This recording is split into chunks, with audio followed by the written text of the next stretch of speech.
হলো আমরা on behalf of physical education যে ডিপার্টমেন্টে যে 106 জন যে টিচার রিপোর্ট করা হয়েছিল, হয়তোবা খবরটা আপনারা সবাই জানেন। তো ব্যাপারটা হলো আজকে আমরা মেইন যে মোটো হলো আজকে আমরা গেট টুগেদার হওয়ার একটাই মোটো ছিল যে আমরা জিনিসটা জানতাম যে 3 মাস হয়ে গেছে আমরা অ্যাপয়েন্টমেন্ট লেটার আমরা সাবমিট করা হয়েছে ডিপার্টমেন্টে, বাট স্টিল এখন পর্যন্ত কোনো আমরা জয়েনিং নিয়ে কোনো আপডেট আমরা পাইতেছি না। আমরা দপ্তর তরফ থেকে আমরা বারবার আমরার মধ্যে বিগত 3 মাস ধরে কন্টিনিউয়াসলি তাদের কাছে আমরা পাইতেছি যে আমরা জানতাম যে কবে আমরা জয়েনিং দেবো, বাট স্টিল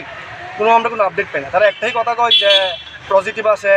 অ্যাপ্রুভাল দরকার, হেড থেকে অ্যাপ্রুভাল দরকার, হেড থেকে অ্যাপ্রুভাল, স্টিল এখনও পর্যন্ত আমরা কোনো উত্তর পাইতেছি না যে জিনিসটার লেগে আমরা আইসি। আর আজকের ব্যাপারে যে ঘটনাটা হইলো যে আমরা এখন হয়তোবা আপনারা জানেন যে ডাইরেক্টর স্যার চেঞ্জ হয়েছে, তো হয়তোবা আজকে তাই লগে আমরা দেখা করলাম যে স্যার কইলো যে 2 দিন হয়েছে তাই সিটে হয়েছে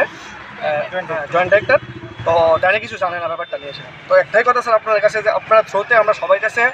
জিনিসটা পৌঁছাইতে চাই যে 3 মাস ধরে যখন একটা ডিপার্টমেন্টের অ্যাপয়েন্টমেন্টটা দেওয়ার পর 3 মাস ধরে কমপ্লিট এই আপনার ডিসেম্বরের 8 তারিখে অ্যাপয়েন্টমেন্ট লেটার আমরা সাবমিট করছি। বাট ওইটাই এখন ব্যাপারটা হলো যে আপনারা সবাই জানেন যে আমরা হাইকোর্টের একটা যে রায় আসছিল যে স্টে অর্ডার ছাড়া দিতে পারতো না। এখন সুপ্রিম কোর্টে যখন স্টে অর্ডার আসছে হওয়ার পরও তারা জানি না কোন জায়গায় কী প্রবলেম হয়ে রয়েছে, বাট ওইটাই আমরা প্রবলেম যে আপনার থ্রুতে আমরা সবার কাছে একটা নিউজ পৌঁছাতে চাই